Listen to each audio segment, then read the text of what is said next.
segment is sponsored by the Gerald R. Ford Foundation. I am here at the Ford Museum, and there is a lot going on here as we celebrate America 250. And I want to start with curator Morel Lukey, because we are in an exhibition that opened about a month ago, Morel, and it is Waltzing with the Queen. This is an important and significant time to be sharing this exhibit with folks. Yes, so as we are thinking about different ways that we at the museum wanted to commemorate the semi-quincentennial, we decided that we wanted to have an exhibit looking back at the bicentennial during which Ford was president, so America's 200th birthday. And so we were approached by three historians who had literally written the book about Gerald Ford and Anglo-American relations. So we worked with them to create this exhibit, Waltzing with the Queen, which culminates in this historic, really special visit that Queen Elizabeth made in 1976 to the United States. She had a state dinner at the White House with President Ford. She danced with President Ford, and so we really wanted to explore this special moment in history with this exhibit.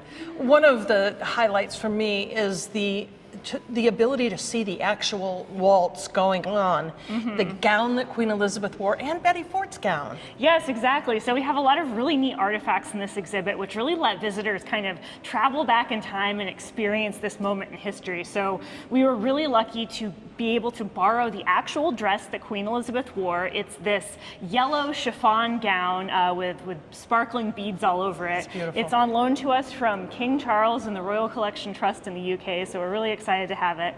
And as you mentioned, we're pairing it with Betty Ford's dress that she wore, and then visitors can actually see this historic waltz, this moment of diplomacy in action as the two of them are dancing and talking together about this special relationship between the US and the UK. A relationship that has endured, was well, it was well established at the time, but it really was a chance to solidify this partnership between the two. Yes, absolutely. And this is something that people can explore throughout the exhibit, which talks about how this special relationship grew over time, particularly in the 20th century. So going from World War II with Prime Minister Churchill and President Roosevelt.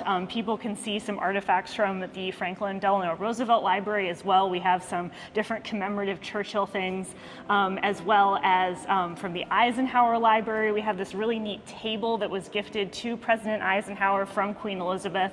And they really had this shared affinity because of their service in World War II. Of course, Eisenhower was the supreme Allied commander during World War II, but Queen Elizabeth served in the ATS. She was an auto mechanic. So they both had this shared service in World War II going forward to this moment with the Queen and President Ford. So people can really experience how this relationship grew over time. All right. And the exhibit is open until October 25th. Yes, exactly. So people still have a couple months to come see it. Super. Thank you so much. Yes. Museum Director Brooke Clement is here to talk about the 4th at the Ford. Yes. This is a wonderful celebration of our nation, and what better place? And the building is looking very festive. Oh, well, thank you. Yes, the staff has been hard at work at it, and we're just excited to be able to celebrate the semi-quincentennial in this way. Yeah. So talk about the celebration. On the 4th of July, the museum is free admission to all parts, even Waltzing with the Queen. Yes, yep. That Saturday, July 4th, we will be open 10 to 5, and it will be free to the public all day long.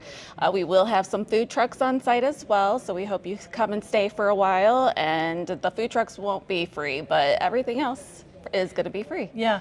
You have what I think will be really fun, some reenactors that'll be roaming about. Yes, we have reenactors. We have John Adams, we have Benjamin Franklin, and we are going to have a Frederick Douglass reenactor, and we're very excited about all of those. Lots of activities for the kids, and I think it's so important to connect children to, first of all, the wonderful history that exists in our community with Gerald Ford, but just in general, the history of our nation. Absolutely. When you can get them in here to learn a little while they also do activities. Absolutely. Hopefully there's some good weather, but we will be having crafting with the kiddos on our green space, and they can make patriotic keychains, they can make patriotic bracelets.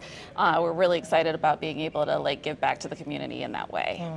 All right, it's all happening on the 4th of July, 4th at the Ford. Check out the website for the full schedule activities, fordlibrarymuseum.gov.